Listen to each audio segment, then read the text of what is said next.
Welcome. Today we are talking to Carole McCormick. She has the dual roles of the Chief Compliance Officer for North Bay Credit Union and the President of Higher Growth LLC, a subsidiary of North Bay Credit Union. Carole, thank you and welcome to Credit Union Digest. Thank you, Larry. It's really great to be here. I appreciate it. Well, good. All right. Well, thank you. So let's get started. A recent forecast sized the U.S. cannabis industry at $22 billion in legal retail sales for 2022.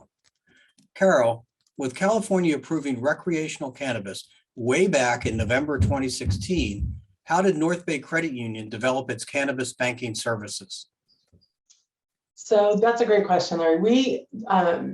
North Bay Credit Union was started as it was used to be called the Sonoma Grange Credit Union. So it had its history in agriculture.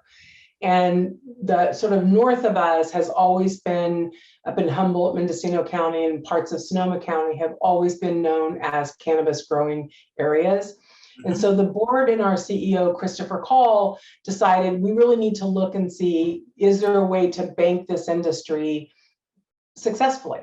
Can we offer cannabis banking services to local growers? We didn't really know anything about it then. And so they did, the board, with the board support, they just started doing a lot of research into it and decided, as the more they learned, the more they realized how cash intensive this industry is, that really from a community safety perspective, it would just make a lot of sense to figure out how to offer banking services to the cannabis industry. So that's how it started. And then that was about 4.5 years ago. And so it's just grown from there. Great. Well, thank you, Carole. So while cannabis was legal, there were some, compliance issues that just had not been addressed. So how did North Bay Credit Union develop banking services in these uncharted waters? Yeah, so because it's not federally legal, we don't have any federal guidelines. The only thing that any of us had was something that was called the Cole Memo, which laid out some high-level things you should look out for, be aware of, but it really wasn't regulations. And so we took, mostly what we're focused on is making sure that any funds coming into the credit union are legal from legal sales. And so we looked at anti-money laundering regulations. We looked at BSA regulations. We looked at know your customer, know your customer's customer, and customer identification programs, and really just looked at solid banking regulations and processes and procedures and built our program around that, overlaid obviously with all the knowledge around the cannabis industry, all the different license types, one of the things we love about serving this industry is that every business is different. We always learn something about them. So we continue to develop and grow our program, kind of responding to what we learn and to what our members need. And so because we've been doing it for so long, we had all of our processes and procedures figured out. They move and change, but we had the core banking kind of program developed, and we decided that there was an opportunity to partner with other credit unions across the country who might want to have that same community support for the legal, for those states that are coming on and having legal cannabis. Then, instead of having to recreate what we've done, we created our CUSO, as you said, called Higher Growth LLC. And Higher Growth really is the ability for other credit unions to partner with us, hire my team to do the compliance oversight of cannabis operators in their location. And the benefit to other credit unions is really simple. They can have those deposits if they want that come from the cannabis operators. And so it's an opportunity if they're looking to increase deposits, but they don't want to take on kind of the infrastructure, because it takes a lot of people. It takes people and it takes platforms and technology solutions to be able to monitor this business and to do it correctly. So that's what the CUSO was formed for, is to just partner with other credit unions who would like to get into the space. Great.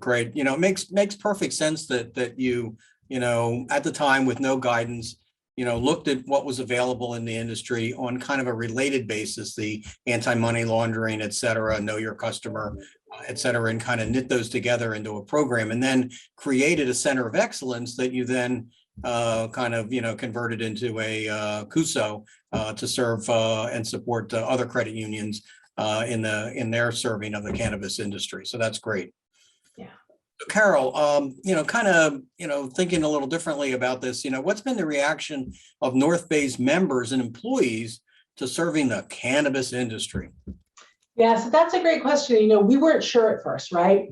We weren't sure if our community would embrace it, if it would scare them. And so we did a lot of outreach and letting them know. We did have some frontline employees, our member services reps, who were really nervous about these guys coming in with lots of cash. And so early on, we from the very beginning have had a policy that we don't allow our members to bring cash in. We send armored cars to pick it up. And so we coordinate all that with them. It goes directly from their facility to the armored car facility for validation, for counting, and then it gets delivered directly to the Federal Reserve. So we removed that.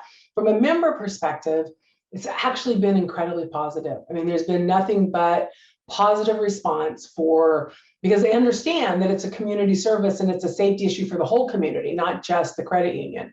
And so I think they've really appreciated that. And of course, we have lots of our own community that are in the industry. And so North Bay's been able not only to provide banking services for them, but the other thing that we've been able to do, because we are a credit union and we can portfolio our home mortgages, we've been able to provide home financing to some of our cannabis operators that they wouldn't be able to get anyplace else, because those loans today you cannot sell them on the secondary market because it's federally illegal. And so that's another benefit of offering and being willing to take the risk of offering cannabis banking, is that it opens up that. It also opens up the possibility for employees of these cannabis companies to have bank accounts, because even just working in cannabis will get your bank account closed down, even if it has nothing to do with product, even if you're just getting a direct deposit for a payroll check.